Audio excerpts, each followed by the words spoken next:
இருக்கீங்க? நான் நல்லா இருக்கேங்க. இன்னைக்கு நான் இந்த வீடியோல உங்க கூட ஷேர் பண்ணிக்கக்கூடிய விஷயம் என்னன்னு கேட்டிங்கன்னா, திருநங்கைகள். நேத்திக்கு ஒரு தோழி திருநங்கைகள பத்தி பேசுங்கன்னு சொல்லியிருந்தாங்க. எனக்கு 2 விதமான அனுபவங்கள் தான் இருக்கு. ஒண்ணு 19 வயசுல எனக்கு கிடைச்ச அனுபவம். அப்ப நான் சேலத்தில ஒரு லாட்ஜில தங்கியிருந்தேன். சுகுமார் லாட்ஜ்ன்னு சொல்லி பேரு. லாட்ஜ்னா ரூம் எல்லாம் இருக்காது. பெரிய ஹால் இருக்கும். அந்த ஹால்ல கட்டில், அந்த கட்டிலுக்கு மேல இன்னொரு கட்டில் இருக்கும். ஏறி போய் இன்னொருத்தவங்க மேல படுத்துக்கலாம். ஒரு நாளைக்கு ரூ. 30 தான் வாடகை. என்னுடைய அன்றைய சூழ்நிலையில ஒரு நாளைக்கு நான் ரூ. 100க்கு மேல செலவே பண்ணக்கூடாது அப்படிங்கிறது என்னுடைய வைராக்கியமா இருக்கும். அப்படிலாம் இருந்தா தான் என்னால மேல வர முடியுங்கிற ஒரு சூழ்நிலையில நான் இருந்தேன். ஸோ ரூ. 30 வாடகை, அது காலையில சாப்பாடு, மதியான சாப்பாடு எல்லாம் சேர்ந்து ரூ. 70க்குள்ள முடிச்சிடணும். இது போக தனியா ஒரு சினிமாவும் பார்ப்பேன். சரிங்களா?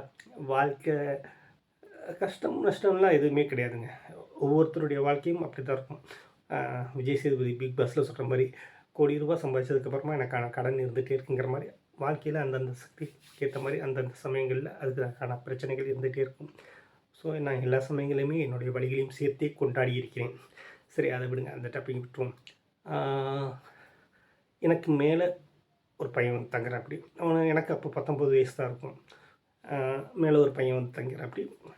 அவன் யாருக்கிட்டயுமே பேச மாட்டாங்க. நான் பகல்ல வியாபாரத்துக்கு போயிடுவேன். போயிட்டு வருவேன்.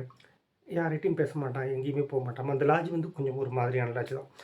30 தான் வாடகை அப்படிங்கிறனால, இந்த கண்டிஷன் பெயில்ல வரவங்க, அதாவது கொலை குற்றம், இந்த திருட்டு இந்த மாதிரியான வழக்குகள்ல சிக்கினவங்க கண்டிஷன் பெயில் டெய்லி போய் இந்த ஊர்ல போய் தங்கியிருந்து போலீஸ் ஸ்டேஷன்ல கையெழுத்து போடணும் அப்படின்னு சொல்லும்போது, அவங்க இங்க தான் வந்து தங்குவாங்க.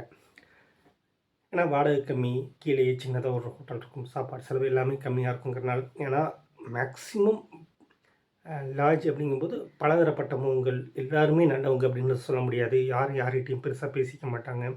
ஒவ்வொருத்தவங்களுடைய கதையும் வெவ்வேறு மாரி இருக்கும்.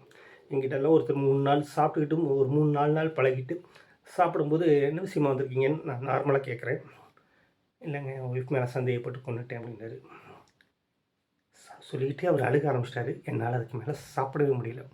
ஏன்னா, அவர் செஞ்சது தப்பு அப்படிங்கிறது அவருக்கு புரியுது. அந்த பொண்ணு மேல எவ்வளோ தப்பு இருந்தாலும் நான் விட்டு குடுத்துருக்கணும். இல்லைன்னா விட்டுட்டு வந்திருக்கணும். நானும் அந்த பொண்ண கொன்னு, ஒய்ஃப கொன்னு அவங்க வாழ்க்கைய முடிச்சுட்டேன். நானும் என்னோட வாழ்க்கை வீணா போயிடுச்சு. இப்போ என் குழந்தைகள் நடுத்தெருவுல நிக்கிறாங்க. என்னுடைய ஒரு நிமிஷ கோபம் எல்லாத்தையுமே மாத்தி போட்டுருச்சு அப்படின்னு சொன்னாங்க. ஸோ, எனக்கு அந்த லாட்ஜ் நிறைய படிப்பினைகளை தந்துச்சு. என்ட்ட இன்னைக்கு வரைக்கும் எந்த கெட்ட பழக்கமும் இல்லாததுக்கான காரணம், நான் அங்க தங்கியிருந்ததா கூட இருக்கலாம். ஏன்னா, அத்தனை விதமான முகங்கள், அத்தனை மனிதர்கள். அதுக்கு நடுவுல தான் அந்த பையன் வந்து தங்கியிருந்தான். தொடர்ந்து ஒரு வாரம் வரைக்கும் என்கிட்டலாம் பேசவே இல்ல. அப்புறம் கொஞ்சம் கொஞ்சமா பேச ஆரம்பிச்சான். என்கிட்ட மட்டும் ரொம்ப க்ளோஸா இருந்தான். நான் வெளியில எங்கே போனாலும் கூட்டிகிட்டு போவேன். எங்கேயுமே போமாட்டான். அப்புறம் ஒரு நாள் கூப்பிட்டு போகும்போது பேசியிருப்போம், "எதுவுமே பண்ண மாட்டேங்கிறே தம்பி, என்ன பிரச்சனை?" அப்படின்னு கேட்கும்போது, அதுக்கப்புறம் "நீங்க யார்ட்டயும் சொல்ல மாட்டீங்களாண்ணா?" அப்படின்னு சொல்லிட்டு, "நான் பையன் கிடையாது, பொண்ணு. ஆனா நான் வந்து என்ன பையனா தான் ஃபீல் பண்றேன். அது யாருக்குமே புரியல. ஸ்கூல்ல ஃப்ரெண்ட்ஸ் எல்லாருமே கிண்டல் பண்றாங்க, கேலி பண்றாங்க. வீட்ல அம்மா, அப்பா புரிஞ்சுக்கல. அம்மா டெய்லி அழுதுகிட்டே இருக்காங்க. அப்பா அடிக்கிறாரு."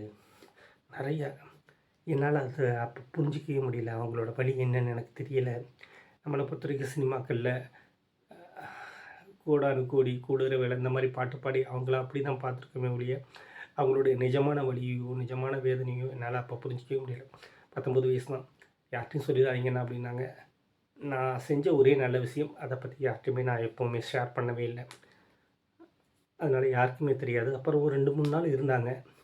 இத பத்தியே தொடர்ச்சியா பேசுவாங்க. என்கிட்ட இருந்து ஏதாவது ஆறுதலான பதில் வருமா? ஏதாவது ஆறுதலான வார்த்தைகள் வருமான்னு எதிர்பார்த்தாங்க. எனக்கு என்ன பேசணும்னு கூட தெரியல. அப்புறம் கொஞ்ச நாள்ல போயிட்டாங்க. அதில யார்ட்டயுமே சொல்லல. லாட்ஜு அங்க ஒரு 2 நாள், 3 நாள் வரைக்கும் வெயிட் பண்ணி பார்ப்பாங்க. இல்லைன்னா பூட்ட உடைச்சு பார்ப்பாங்க. கீழ பாக்ஸ ஓப்பன் பண்ணி பார்த்தா 2, 3 ட்ரெஸ் இருந்துச்சு. ஒரு பட்டு பாவாடை சட்டை இருந்துச்சு. நல்லா ஞாபகம் இருக்கு. அப்புறம் அவங்க அப்பா, அம்மாவுடைய பழைய ஃபோட்டோ மட்டும் இருந்துச்சு. அந்த பொண்ணு எங்க போயிருக்குன்னு தெரியல. என்ன ஆயிருக்குன்னு தெரியல. நம்ம ஏதாவது ஒரு வகையில ஆறுதலா இருந்திருக்கலாமா? அப்படிங்கிற குற்ற உணர்ச்சி ரொம்ப நாள் வரைக்கும், இப்போ வரைக்கும் இப்போ இந்த டாபிக் பத்தி பேசும்போது கூட எனக்கு அது தோணிக்கிட்டே தான் இருக்கு. பட் நான் என்ன பண்ணியிருக்க முடியும் அப்படின்னு எனக்கு தெரியல. அவங்களோட வலிகளும், வேதனையும் கொஞ்சம் கொஞ்சமா பார்க்கும்போது, எனக்கான கஸ்டமர்லாம் அந்த இதில வரும்போது, அவங்க ஒவ்வொரு ரூபாய்க்கும் கஷ்டப்படுறது, அந்த ஒவ்வொரு ரூபாயும் பாதுகாக்கிறது, ரவுடிக, போலீஸ் அது இதுன்னு ஏகப்பட்ட தொந்தரவுகள். அதெல்லாம் தாண்டி அவங்க வாழ்றாங்க அப்படிங்கும்போது ரொம்ப கஷ்டமா இருக்கும். அதுக்கப்புறம் திண்டுக்கல்லில் ஒருத்தவங்கள பழகுறேன். அவங்க திருநம்பி அப்படின்னா, இவர் திருநங்கை. அந்த பொண்ணு தன்னுடைய உணர்வுகளை சொல்கிறக்கே கூச்சப்பட்டு பயந்து அவ்வளோ கஷ்டப்பட்டுச்சு. இவர் அப்படி கிடையாது. ஹோட்டலில் மாஸ்டர், சாப்பாடு எல்லாமே சமைக்கக்கூடியவர், சமையல்காரர். பேர் தேன்மொழி.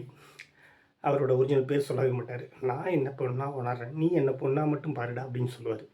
ஆனால் அவர் 6 அடி உயரத்தில் இருப்பார், ஆஜானு பாகுவாக இருப்பார். அடித்தான்னா அவர் எல்லாரும் 10 அடி பறந்து போய் விழுகணும். பட் அவர் சமைக்கிற அழகு, அவர் சமைக்கிற டேஸ்ட், ஒரு காயை முதல் துண்டி எவ்வளோ சின்னதாக கரெக்டாக நறுக்குவாரோ அதே அளவுக்கு தான் கடைசி வரைக்கும் இருக்கும். சுத்தமாக இருப்பார். அவர் கல்யாணம் ஆயிடுச்சு, 2 குழந்தைங்க இருக்குது. எனக்கு அப்புறமா தான் தெரியும் திருநங்கைகளுக்கு ஆண்மை இருக்குது அப்படிங்கிற விஷயம் கூட.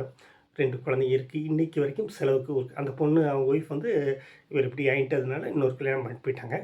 இருந்தாலும் இது என்னுடைய கடமை அப்படின்னு சொல்லிட்டு பண்ணுறாரு. இவருக்கு கல்யாணம் ஆச்சு. இவரை இன்னொரு பையன் கல்யாணம் பண்ணியிருந்தாங்க. கேட்குறக்கு ஆபாசமாக இருந்தாலும் அவருடைய வாழ்க்கை எவ்வளோ தன்னம்பிக்கை நிறைஞ்சது.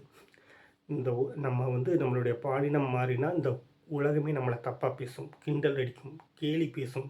நம்ம குடும்பத்தில் உள்ளவங்க கூட நம்மளை ஏற்றுக்க மாட்டாங்க. அப்படிங்கிற மாதிரியான ஒரு சூழல்லாம் தாண்டி வர்றாங்கன்னா அவங்களுடைய உணர்வுகளுக்கு அவங்க எவ்வளோ மதிப்பு கொடுக்குறாங்க அப்படிங்கிற விஷயந்தான். ஆனால் நம்ம ஜஸ்ட் லைக் தட் பட்ட பேர் சொல்லி அவங்கள கடந்து போய்டுறோம். அவங்களோட பாலின தேவைகளுக்காக மட்டுமே நாம் பயன்படுத்திக்கிறோம். இன்றைக்கி நிறைய பேர் முன்னேறிட்டு வந்தாலும் ரொம்ப ரொம்ப ரொம்ப ரொம்ப 0.1% மட்டும்தான் மேலே வந்திருக்காங்க. மீதி எல்லாருமே விளிம்பு நிலை மனிதர்களாக தான் இருக்காங்க. எனக்கு தெரிஞ்சு இப்போ நிறைய பேர் கூட்டுறவு இதில் மகளிர் குழு லோன் வாங்கி பண்ணுறாங்க. ஆனால் அதை தாண்டி அரசு செய்கிறது மட்டும் இல்லாமல் சக மனிதர்களாக எந்த தவறுமே செய்யாமல் இயற்கை செஞ்ச ஒரு ஹார்மோன் பிழையினால் அவங்க படாத பாடுபடுறாங்க. அவங்கள நம்ம வந்து கை கொடுத்து தூக்கலாம் வேண்டாம், தட்டி விட்டு போக வேண்டாம், அவங்கள அரவணைச்சு போகலாம். அவ்வளோ அழகான மனிதர்கள், அவ்வளோ அற்புதமான மனிதர்கள், அவ்வளோ அன்பான மனிதர்கள். நீங்கள் பழகி பாருங்கள். அவங்கள விட உங்களுக்கு வேறு யாரையுமே அன்பாக தோணாதுங்க. ஏன்னா அவங்க அவ்வளோ ஏங்கிக்கிட்டு இருப்பாங்க, அத்தனையும் கொட்டி கொடுப்பாங்க. எனக்கு நிறைய வாடிக்கையாளர்கள் இருக்காங்க. அந்த இதில் எல்லாருமே அற்புதமானவங்க. அண்ணான்னு கூப்பிட்றவங்க, தம்பின்னு கூப்பிட்றவங்க, மகனேன்னு கூப்பிட்றவங்க, அத்தனை உறவுகளையும் சொல்லி கூப்பிட்றவங்க எல்லாத்துமே வந்து ரொம்ப ஆத்மார்த்தமாக இருக்கும். அவங்களுக்கு அந்த பொருள் தேவைப்படுது தேவைப்படலை அதெல்லாம் கிடையாது. கவின் அப்படிங்கிற ஒரு மனுஷனுக்காக வாங்குவாங்க. அதை மட்டும்தான் நான் அவங்ககிட்டருந்து சம்பாதிச்சிட்டு இருக்கக்கூடியது. நீங்கள் திருநங்கைகளை பற்றி நான் என்ன பேசுவேன்னு நீங்கள் எதிர்பார்த்துருப்பீங்கன்னு எனக்கு தெரியாது. ஆனால் அவங்கள பொறுத்த வரைக்கும் என்னை பொறுத்த வரைக்கும் கடவுளால் கைவிடப்பட்டவர்கள், ஆனால் தன்னம்பிக்கை நிறைஞ்சவங்க. அவங்ககிட்டருந்து நம்ம கற்றுக்கிறதுக்கு, வாழ்க்கையை வாழ்கிறதுக்கு நாம் நிறைய நிறைய நிறைய விஷயங்கள் அவங்ககிட்டருந்து கற்றுக்கலாம். பணம் இருந்தால் தான் நிம்மதி அப்படிங்கிற பைத்தியக்காரத்தனமான முடிவுகளுக்கெல்லாம் வர்றதில்லை. ஆனால் பணம் இல்லாமல் வாழ்க்கை நடத்த முடியாது அப்படிங்கிறதையும் அவங்க ரொம்ப தெளிவாக தெரிஞ்சு வச்சுருப்பாங்க. இந்த உலகத்தில் யார் நம்மளை பற்றி என்ன பேசிகிட்டு இருந்தாலும் அதை பற்றின கவலைகள் கிடையாது. அவங்க யாரை பற்றியும் எந்த புறமும் பேசுவதில்லை. தங்களுடைய வாழ்க்கையை கொண்டாடி கொண்டிருக்கிறார்கள். அதுக்கு உதாரணம் கூவாக திருவிழா தான். அப்படி கொண்டாடுவாங்க. நீங்கள் இப்போ வாய்ப்பு இருந்தால் ஒரு தடவை போய் பாருங்கள். அவங்களுடைய வாழ்க்கை முறை, அவங்களுடைய கொண்டாட்டங்கள், அவங்க தங்களுடைய வாழ்க்கையை எப்படி செலிப்ரேட் பண்ணுறாங்க அப்படிங்கிறது தெரியும். வழி நிறைந்த வாழ்க்கை தான். ஆனால் உறவு தான் கிடைக்கக்கூடிய வாழ்க்கை. அதை நமக்கு மனசுக்கு பிடிச்ச மாதிரி நம்ம கொண்டாடணும்னு நினைக்கிறது எவ்வளவு பெரிய விஷயம். சாரி, ரொம்ப நீளமாக பேசிகிட்டே நினச்சிட்டேன். போர் அடிச்சிருந்தால் மன்னிச்சுக்கோங்க. இன்னொரு வீடியோவில் நான் உங்களை திரும்பவும் சந்திக்கிறேன். நன்றி.